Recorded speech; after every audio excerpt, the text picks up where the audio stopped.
All right, guys, welcome back to the show. As you can see, we are on the road again, and wanted to mention this to you before we get rolling in this episode. I'm joined here by Harrison, and just throw this deal out to you guys real quick with the motion ducks. You're going to hear this on every episode for the next till the end of January, but I'm telling you there's a reason why, because I believe in it, and that is go to motionducks.com/MVM. You're going to see a special deal for Mid-Valley Mercenaries listeners and viewers of the channel. Put in the code MidValley. That's different than it was last year. So Mid-Valley, and get an additional 10% off the already smoking deal that you're getting. And I promise you, it's the ultimate spreader. If that's the one you're going to get, if you're going to get one, I'd get that. Because it really, you can almost make that into two, or put them together and make it one big one. So you're definitely getting the best bang for your buck. Don't forget that code, though. And it helps support the channel. So, touch base. I want to touch base real quick because I probably just realistically not going to have time to get together with John and Morgan about that hunt that we went on for the junior/vet active duty hunt in the early season. We got our tail ends kicked. We got spanked.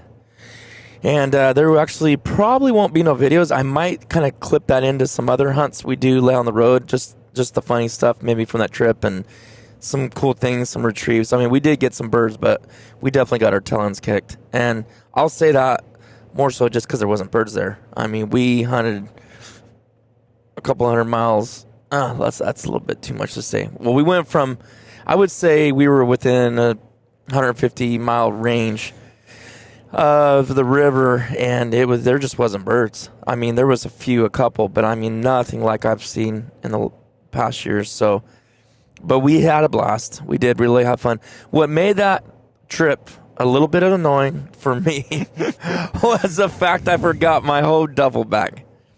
Whole duffel bag had all my ammo in it, had all my clothes, my chonies, my socks, my pantalones, everything.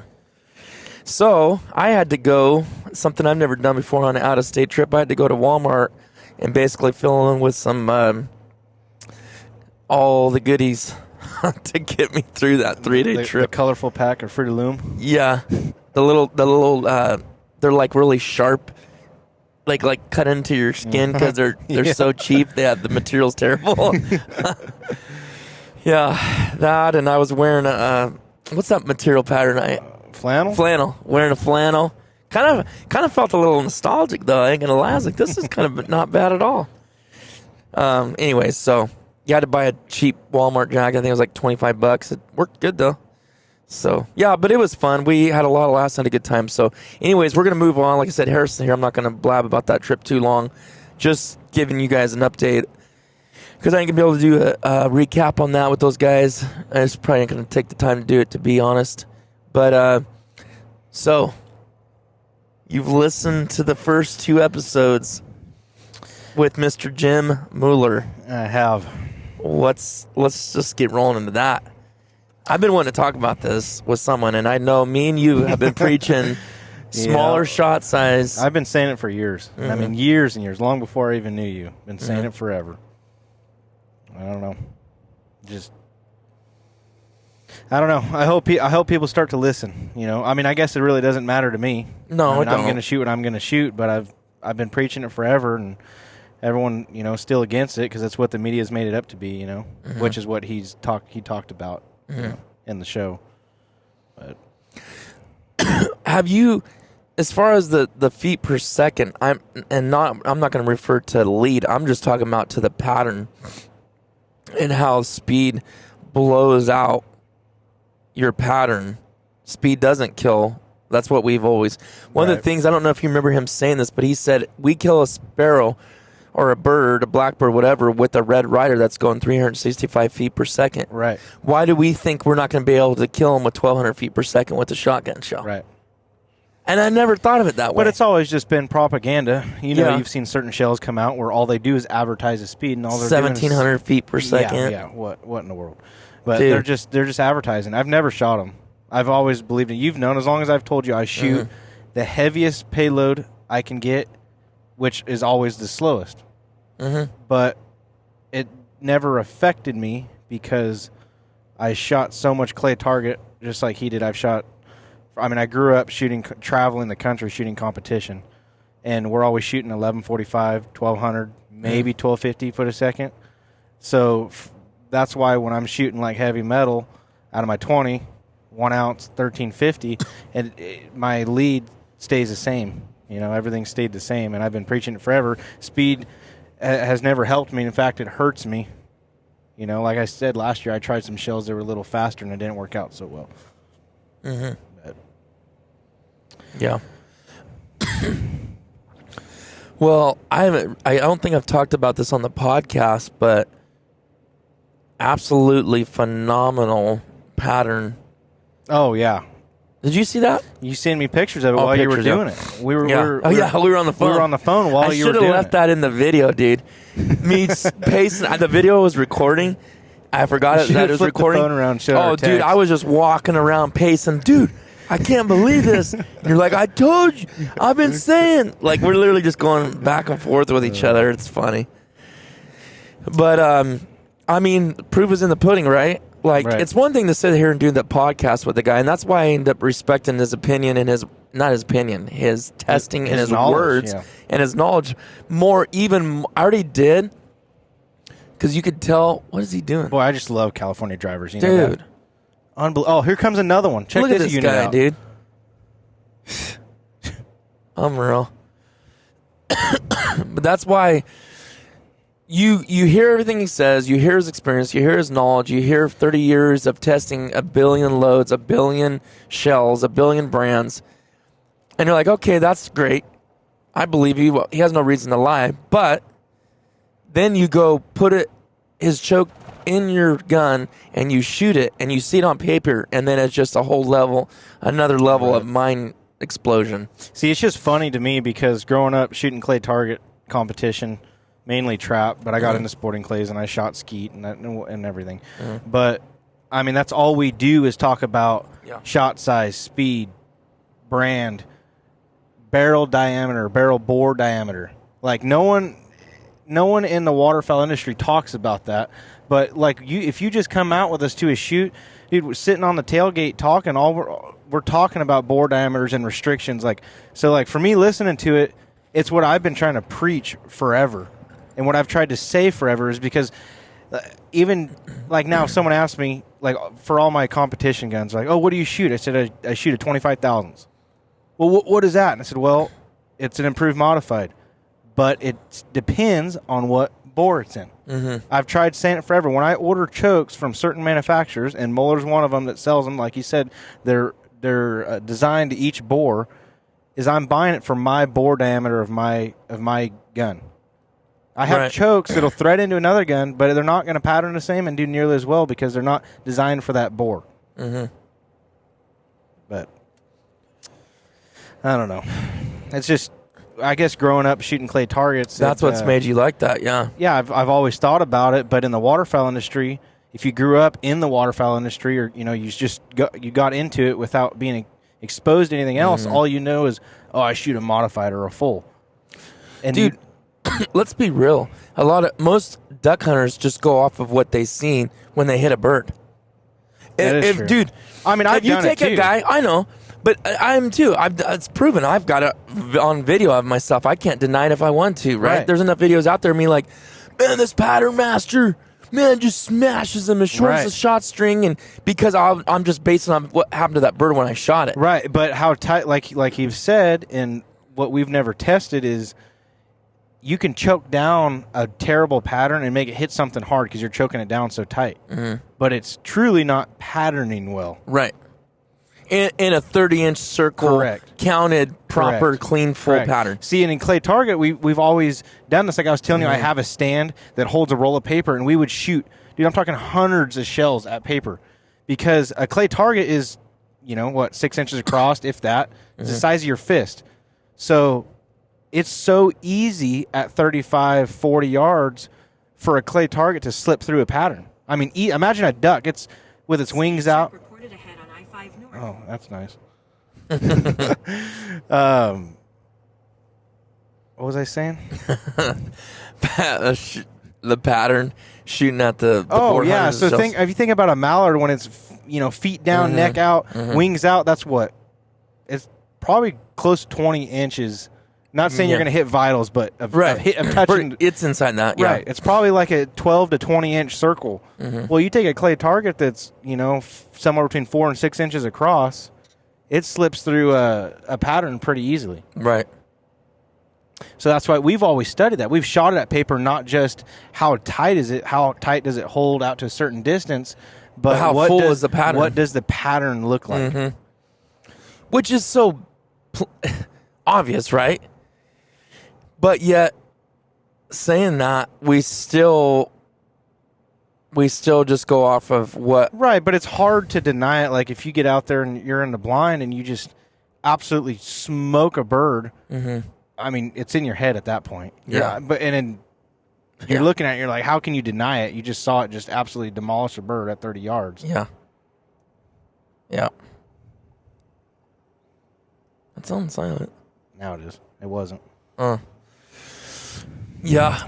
No, trust me. I mean, because I started with I would just use a factory. Then I wanted to start shooting full with still for whatever, just 1-2. Okay. Right. Then I was like, oh, I can't do that. I'll mess my barrel up, so I got to get it aftermarket. So then I bought the kicks. I don't know why I did kicks. Kicks is just a big name, dude. Yeah. So I bought kicks. I liked it, though. I really did. I think it was better than I was shooting before. And then I, that was for a while. Then I was watching Jake from Chasing Greens doing the pattern master Code Black Duck, and I was like, my Lord. And then we went and patterned. Remember that one day? Yeah. And you're like, what joke is that in my Maxis? Yes. And that was a Code Black Duck. I've had that in there for probably like, I don't know, since the day I bought the gun. It's probably been 5 or 6 years that it's been in there. And it forever will be. No, it probably will be because it's stuck pretty good. But yeah, is that what that was? With that day that I decided to get that, huh? Yep. And when I did, literally that night you ordered, yeah. And dude, like I said, my head is still like, because people are like, oh, Joel Strickland proved that the shot string is not shorter, and I'm like, I know he did, I know, but I can't tell how many birds could just blowing feathers off him. And yes, the meat was still edible. Everyone's like, oh, you're just destroying the meat. But I don't know, man. Whatever. I don't know. It just might have been the situation, but I still believe that it was doing that. But now we've moved on to this in my 20 gauge Funky Affinity. The pattern was so full. No gaps, no little breaks in the pattern. It's like he said, like you're throwing a blanket on him, right? You're throwing a blanket at him full. It's just covering the bird. And your variation in where you can be off in your shooting can be the forgiveness is a lot bigger. Right, because you're not having to choke your pattern on so tight to get a good break. Exactly. Well, or a good hit on a bird. Right. So I mean, yes. Do I like to see a bird get pounded? I do, but let me say something about that. So, if you guys ever shot, and he says this in episode 3 and 4, those are coming out. Actually, they're probably already out by the time you hear this one, but episode 3 and 4, he talks about shooting the milk jug. Maybe it was 1. And how... Or you're shooting a duck on the water and how you see every individual BB. I mean, what's crazy is, say, if you're 30 yards away from that bird on the water, you see BBs 10 yards out in front of you just... 10 yards in front, it's 10 ridiculous, yards past. Literally. Yep. And then the heavier part where the bird is, but it doesn't cause no special explosion or anything. Then you shoot a choke that is full and not full, but like keeps it together and is patterning properly. It looks like an atomic bomb went off where you aimed that thing. Yep. And the bird disappears. How long have we been preaching that? Yeah. And it may not be a perfectly designed pattern, but at least choking it down and throwing a decent pattern. I feel like everything that we shoot and have been shooting is, we throw a decent pattern. It may not be, we may not have put a couple years worth of testing into it to get it 100% dialed, but it patterns decent. Well, exactly. Yeah, because I'm not down any other thing that I've had or used, but like why not get better? That's what one thing I've never understood is I'm constantly searching. I mean, that could eat you up a little bit too. You could just keep wasting so much time doing that maybe you're given to take and whatever. But I don't know. In my mind, I plant that choke is put in there. The only other thing I could see myself doing with my 20 gauge is use the Muller passing instead of the Decoy. Excuse me. That's the only difference. If I just wanted to squeeze it down a little bit more. But Harrison, let me show you. I didn't show you what it looked like at 15 yards. Yeah, you did. I did? I think so. Are you sure? I'm pretty sure, but I could be wrong. Let me look real quick.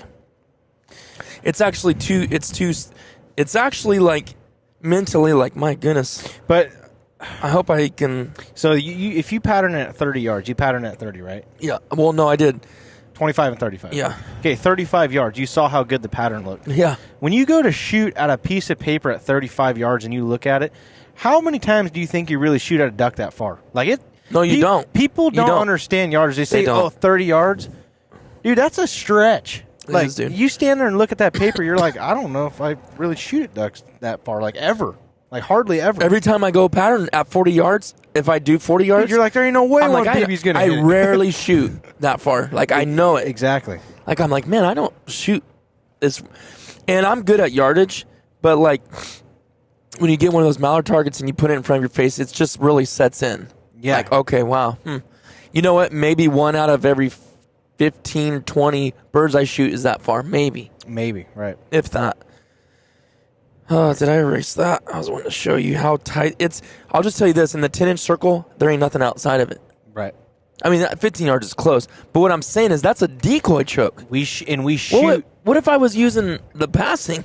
Right. Like, and I feel like we're always shooting 15 to 20 yards. Yeah. Like consistently. I think so. That's how I feel. But again, you know, I'm not out there with a rangefinder, but I bow hunt enough that I know distance is pretty good. What I know is we typically don't set a decoy farther than 10 or 15 yards and look at every duck that dies. It's always, I'm not saying they're feet down in the decoys, but they always land in the decoys. All right, it there. Seems like. So it goes, I would say this majority of this pattern's in 15 inches because that's outside circle's 10. Right. Oh, yeah. That's 15 yards. 10, 12 inches. Yeah. That's I guess I could show you guys on this if it will focus. I don't know if it will or not. Yeah, it's not going to focus. But anyways. So I'm like, I mean, that's an actual size of a duck. Right. So do I really want to? You can't put any more in it. That's what I'm saying. How can I put in? I mean, if I shoot in the passing, you might as well just shoot a slug. Like you really. I'm so close that I'm shooting my stinking wads. I mean, if you were to count, you can't even count it. If you were to count them, you can't count them. And if you did, yeah, you can't. I'd be willing to bet that 90 to 92% of the pellets are on that duck easily. And yes, it is 15 yards. But the point is, anyways, later on, I don't believe I said this in the video, but Jim was. I was talking to him the whole time. I was talking to you in between both of you guys, texting him, showing him. He was making sure I was doing everything the way I was making sure I was doing everything how I was supposed to. And he said, with the count that you're getting at 35 yards with that decoy choke, 168 pellets in a 30-inch circle, he said that means you can easily go to 45. Right. With that choke. Right. Because you want 100, at least 100. Because, I mean, a good, like he said, a good patterning choke will carry that good pattern a longer ways. Yeah, and plus I'm shooting bismuth, so it's carrying the energy. Right. So I did not say this in the video and didn't show it. I was going to show it, and I ended up cutting out. The video was long enough. But I only got, I don't know if I told you, with the passing choke at 35 yards, I only had 20 more pellets in the 30-inch circle. Did tell me that. So what would be it's like, what's the point of going up then? Well, that's why I didn't. Because someone was like, you just need to shoot the passing. Some guy said, you need to shoot the UFO. But I'm like, why? For 20 more? I don't think I had done that and counted it yet when those guys were saying that. Right. Or I did. Actually, me and the other guy were going back and forth, and he was like, yeah, that's true. That being said, though, every gun is different, right? So it doesn't mean that my Browning A5, maybe that's what I want to run in it. You know, until I see it and shoot it, how will I know? Right. I mean, in theory, from the way he's designed them, it shouldn't matter because No, they're it designed shouldn't. to the bore. Right. Yeah, it but shouldn't. maybe you do. But I think it's just I don't. You said it was at 35 yards. It was 20 pellets. But I'm 20 thinking, more pellets. But I'm thinking if you shot both of them at 50 yards. Yeah, I know. You'll see a big. That's what I should have did because it's going to hold it longer. It's going to hold it longer. Yeah. Yeah. Yeah, I think I don't know how to explain it. I guess the range variancy just goes up. Like the decoy would be, from 15 to 30 yards. Well, he says it on there, 15 to 35. Oh, he does? Okay. Well, then the passing's probably like I think it's 40 to 20 to 50 or something like that. So it's just going to carry that same pattern farther. How does that do that? Do you know? Because it's not. I don't know. I mean, I didn't know you don't know the I don't know the scientific way to explain Right. it, but the way I understand it and the way we've always explained it, shooting clay targets, is it's not coming a properly designed bore and choke. It's not coming out of the bore like a cone, so it doesn't. It's not a linear spread, right? Yeah. It's not like 10 more yards it gets this bigger and 10 more yards it gets this bigger. It's a true pattern, like a 55-gallon drum flying through the air. The diameter doesn't change. If that makes sense. You're gonna it does. What I'm you're just going trying to figure out how one does it and one does, just for those little differences in the coning and all that stuff, right? In the choke itself. Right. It's crazy, dude. It's really crazy. Oh, the other thing, how many minds were blown with the no choke thing? I've been trying to tell people that forever. That's the first thing when I listen to it and we talk. Did you just find that out by your own just playing with it and thinking, oh, well, No, everybody's I thought about it. Or did someone tell you, like, dude, you're fine, like an old timer? I've heard of people shooting a shoot, like 100 targets with no choke because they forgot. And it never hurts them. But if you, before you even said it, like I've always tried to say, if you knew how a bore and a barrel was designed, you would know it couldn't hurt it. Yeah. Because the idea of a choke tube is it meshes with the bore diameter, right? Where the bore meets the choke, they should be the same. Yes. And then it constricts it. Well, if that's the case, then there has to be, I don't know, probably like, I don't know the measurement, but the choke has to fit inside the barrel to meet the bore. So basically, Flush. the threads are the wall thickness of the choke away from the bore diameter. Right. So how in the world would your shot hit the threads? I know. It would. I've been trying to tell people it'd be like if you held a. I don't even know how to explain it. If you taped a soda can to the end of your, with the bottom and the top cut out to the end of your barrel, not one BB would ever hit the can coming out of it. No. It's like a suppressor in a rifle. Right. Never touches the suppressor. Right. That's the same. It's the same way. I've been trying to say it forever. I think I don't know how.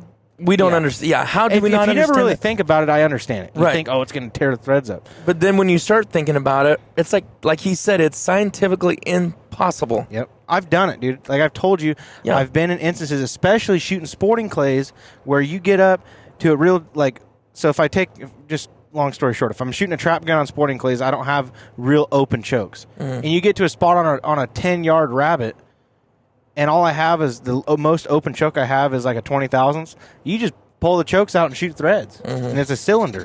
You're just shooting your bore diameter. Yeah. And it never hurts it. Right. Ever. And like he said, you could shoot 200 shots through, and he goes, maybe you'll get a little carbon buildup, just clean it out and stick it in, no problem. Right. That's all that is, if you have anything. And then everyone's always said, especially if you shoot steel, that's steel on the barrel, you're going to tear it up. I'm like, okay, well, if you knew how a shot shell was made, which I've reloaded forever, so I guess I've seen it more younger growing up, but the shot's inside the wad. So explain to me that one.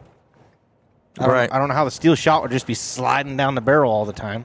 I mean, don't get me wrong, it contacts the barrel sometimes, but it's not just throwing a ball bearing down the barrel. Yeah, right. Yeah. True. No, that was so good, man. It's just, I don't know why, dude. I've never thought about the whole no choke thing. I don't know why I'd never just spent time thinking about it. You know what I've never thought about? So I've always known, you shoot chokes, and I've shot pattern boards with chokes, and I'm speaking more like competition right now, and oh man, I think it shoots high, I think it shoots left. I've never thought about it the way that he says to pattern it. It makes sense, and I know you can shoot them without chokes, and it makes perfect sense. I've just never thought about patterning it with no choke and making sure your point of impact is where you want it, and then putting the choke in it. And if it moves it, you should never shoot that choke. You need to find another one. Like he said, he bought 20 or 10 modifieds to get two that shot true. So I've never thought of it that way because oh yeah, it is. Check that out. That's what happens when I get talking. When you start if you shoot trap, I don't know if you've seen my trap guns or not. You have like 100 different adjustments on the guns. The rib moves. You can separate the barrels. You can hang the barrels differently. Yeah, because all that matters, right? Right. To get dialed. You can move your stock in 7 different directions. Yeah. So you sight the shotgun in like a rifle to shoot where you're looking, what point of impact you want, your point of aim, and all that, right? But you've always done it with a choke in.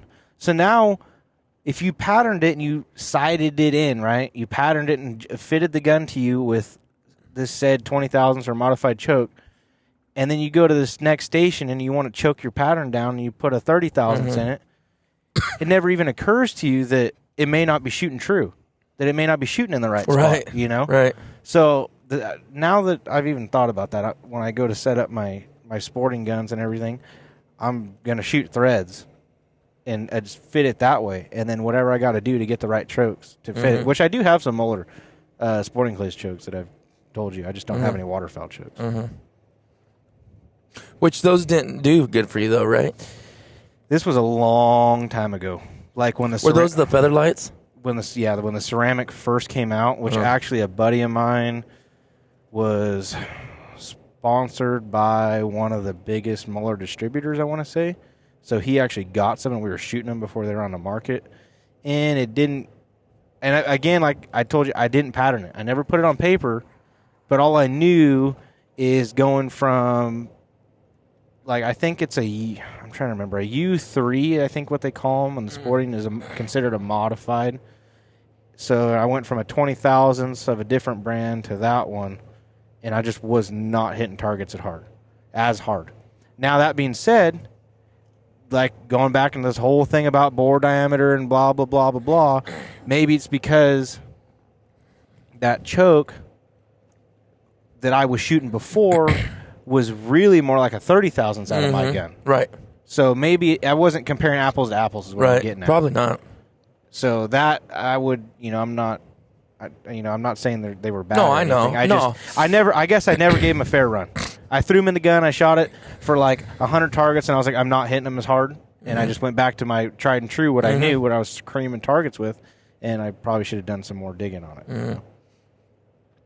But when you have something working good, I mean, it's kind of like, okay. Right, and this was back in my prime, not that I'm old, but like that's when I was younger and in high school. That's all you were doing. And I had my parents' support. Like, that was my sport. We traveled the country shooting.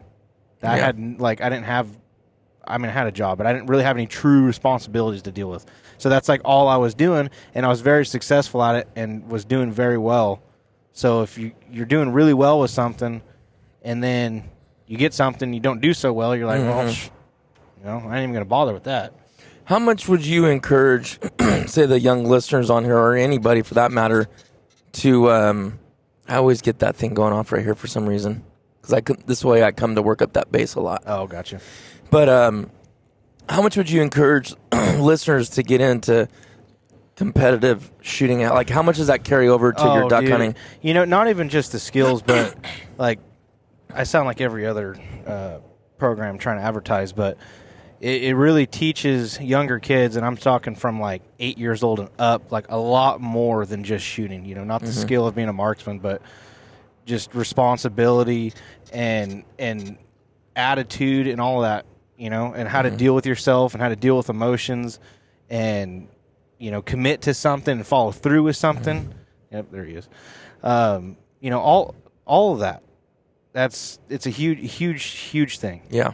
And I would like highly suggest it. I coach for a couple youth teams around our area in the valley. I sponsor a couple, their teams and fundraisers and stuff like that.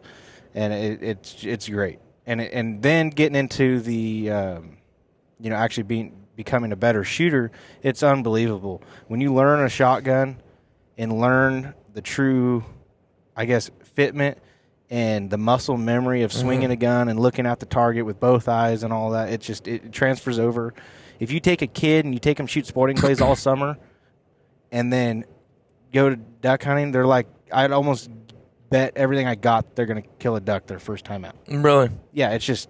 Even like at Violet's age? Yeah. Like if we've talked about it, we want to start taking her out. You go get her shooting sporting clays and get the muscle memory down and the sight picture she's supposed to see and her head on the gun and all of that. It's just, it transfers right over. Because you know how it is. You don't ever think about anything when a duck comes in and once that safety goes off, nothing is on your mind. Right. It's 100% muscle memory takes over. You're thinking about nothing. So if you build the muscle memory and the sight picture and the gun fitted to you how it should, it transfers right over. Right. I mean, don't get me wrong. You got to learn to shoot birds. It's a little bit different. But because you get the adrenaline, too, of that bird coming in. Right, the adrenaline, and then, you're not standing on a nice, stable surface all the time. It's slipping just, in mud. there's factors. A lot of other factors, but the muscle memory and sight picture of seeing the target coming up, coming through it, sustained lead, pull, however you do it, right? And seeing that sight picture and squeezing the trigger and not flinching and keeping your head on the gun, it transfers, dramatically. Huge, huh? It's huge. Huge. Now, he said that sporting clays is the best one to transfer over, right? Oh, absolutely. That's how you feel. Absolutely, yeah. If you want to practice. I feel like skeet is still good, though. Like it is, but the thing about skeet is a muscle memory sport. The targets never move. You move, but the targets never move. So if you go look at a skeet competition, that you shoot 200 targets per event, there'll be 20 people that shoot 200 straight because it's straight muscle memory. Targets have a regulation, the speed they have to be, the height they have to be, the angle they have to cross at. If you look on a skeet field, there's posts down there that the targets have to cross. There's another post where it has to land. So they're so set that after you shoot one round of skeet or 2 rounds of skeet and you kind of get the hang of it, even like, I know you don't shoot it a lot, but if you went out there and you shot 1 or 2 rounds, you get the hang of it, right? Right. You're going to start just screaming them because you're already getting the muscle memory and the sight picture down for these targets consistently. So you're not, using all the skills that you should be practicing. You're getting the muscle memory down, which is good. I mean, trigger time is trigger time. Yeah. But you go shoot sporting clays, every angle is different. The target speed's different. The target size varies. The angles, the distance, where you're standing. How many different sizes are there on the... Well, there's your standard dome clay target, and then they have minis, which are like half the size. And then they have the targets you see for rabbits that are completely flat. Are big, they throw them as a rabbit or a chandelle. They're a lot harder to hit. They're harder to hit because they'll throw them on an angle where you're looking at the edge, and because it's not domed, all you're looking at is basically like 1/4 inch. Yeah. It's like take a lid off a coffee cup and you look at it, it's only 1/4 inch wide. Right. You can barely see it. So there's a few different targets. That's not the main thing. It's just the angle, the speed, the distance. There'll be different where you're actually shooting from will be angled differently. They have restriction poles. So you can't swing completely around and shoot it coming this way. You have to shoot it in a certain window. And it just really trains you to pick up targets. Did Rooster Ranch really have theirs set up properly? Or was there a lot of stuff on there? No. Was it? Because I don't remember having only little windows and stuff. I don't remember. Well, if you remember, you walk into the stand and there's the poles. So you had to shoot out of that stand. Oh, okay. I see what you're saying. I mean, sometimes if you go shoot a big competition, they have PVC poles on clamps, and they'll move them in. They'll narrow them in or move one over, or they'll kick it sideways. So you can't shoot it for, say, the easiest spot to break that target. Right. It makes you shoot it on the fall right in front of you over this creek or something, Okay. So it's just so many different factors that go into it. It makes you just use that muscle memory and then acquire the target and instantly have to just, you don't even think about it, but you're doing it subconsciously of how fast it's going, how much lead do I need? Yeah. Should I be under, is it rising? It makes you just read targets so much better. It transfers to hunting significantly. That's cool. I'm so bummed they closed that down. I'm coming to your house today and drove by that. I was like, man, dude, I didn't take advantage of that enough, man. I grew up there, dude. I mean, I live... What, that's so funny. I wonder how many times if we were ever there at the same time, we didn't even know it. Dude, I was there, like, no joke, probably 3 days a week. I bet it's almost like if I really try, I can imagine that I feel like you were there And they're like, yeah, this kid works, he comes here and helps out and stuff. It feels like I remember you. Yeah, I used to go and help. So what they would do is if they had a big shoot, they'd reach out to local youth shooting teams and reach out for volunteers to help run a shoot. Mm-hmm. Well, then after the shoot was over, they'd be done by, 12, 1, 2 o'clock.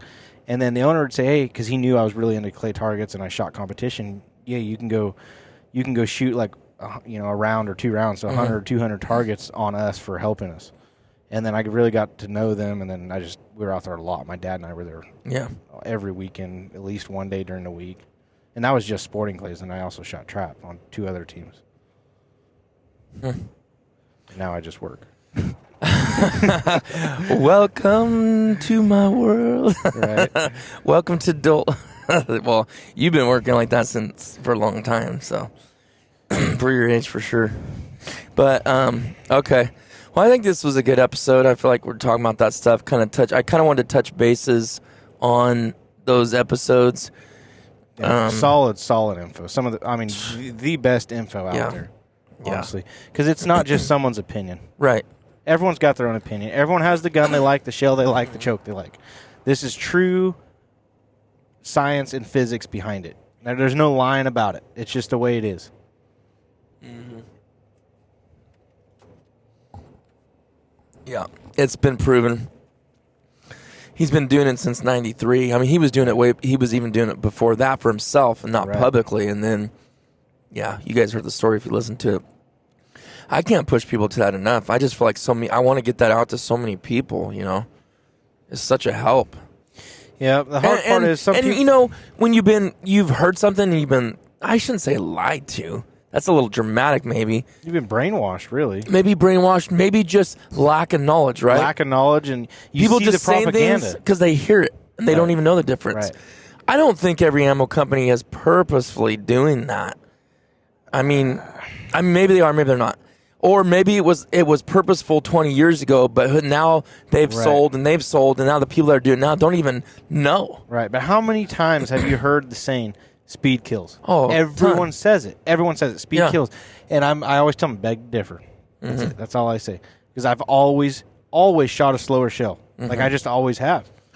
And like you said, your background in competition is what probably made that like that. And like we were talking about earlier, and what Jim talked about is your speed doesn't change inside a certain, or your speed doesn't affect your lead as much. Or, well, no, that's what's crazy is what he's saying is past is where it doesn't make a difference because of that's what was throwing me off so bad. Right, sorry, that's what I'm trying to say. Because under 35, he was saying it's a huge difference.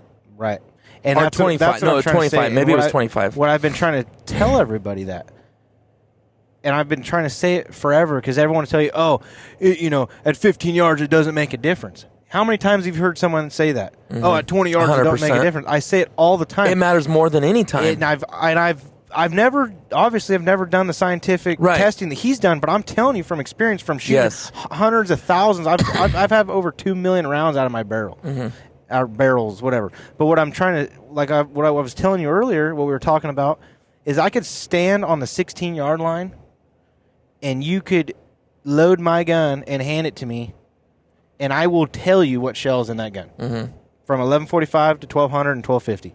I promise you, I can tell you. That's crazy. Hey, it's not crazy because I've been saying that too. Like you said, I couldn't prove it like you could. I don't think I could stand the 16-yard line because I haven't done it like you have. But I just know, it's hard doing it duck hunting because there's so many scenarios and factors. Yeah. But when I'm on a trap field, I can still tell though, dude, because we've talked about this. We've talked about it. Yeah. It's like, last year when I ran out of shells at the end of the year, I went and bought some, whatever steel shot. Typical 20 gauge steel load is 7/8, 1500. Dude, I don't even know. There's no words. I couldn't touch a duck. I know. I was hurting so bad. And finally, after 10 shells, I shot 10 shells and whiffed. Never touched a duck. I'm like, I bet I'm in front of them. And I literally, he even says, I started shooting at them. Bead on their chest. It, coming out of the decoys on their chest. Killing them. But if I put it 10 inches out in front of them like I used to always do, nothing. Every time. Every time. It's crazy. It's not crazy. It's science, but it's just... Right. And it's harder to tell like that, but like I was saying, trap, the targets are regulation. They're thrown in the same spot, the same speed. And I've shot like a couple million trap targets, and that's why I'm able to tell, because I have the muscle memory and what it should look like and what it, I could almost shoot a clay target. If you told me if it was going to be a quartering left from post 2, I could probably almost break one with my eyes closed. Just the muscle memory of where it's going to be. So if you hand me 1145 to a 1250, I can tell you right now. I'll probably, you'll break both targets, but I'll tell you, I took the I took the front edge off that target. Yes, right. Like you could just tell, but it's in a controlled environment and you really can see it. It's hard to see that duck hunting. Yeah. People change up, like he was saying, pick one gun, one shell that fits you and stick with it. And what people like to do is like, oh, I'm going to try out these, expensive shells and see what they do. Well, then they don't do good, and they're like, oh, they're no good. Well, they're 200 foot a second slower. Right. Well, what do you expect? Yeah. You're comparing apples and oranges. Right. Go get the same speed. Everything changes, dude. Yep, everything changes. Okay, what shot were you using? How fast are they going? What hook were you using? It's like so many factors, man. Oh. Red lights weren't flashing.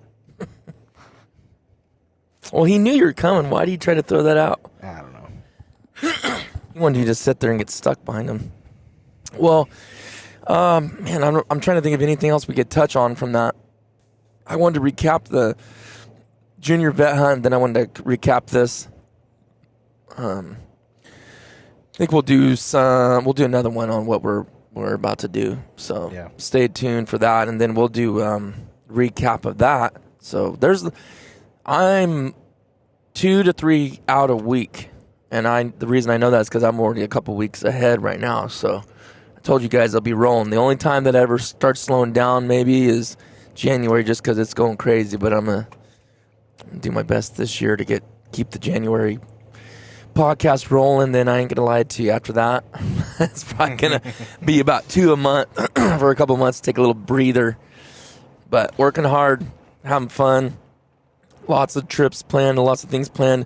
The next episode we'll be talking about what we're doing and expectations and stuff we've got going on the next one. So thanks for listening, guys, and we'll see you on the next one.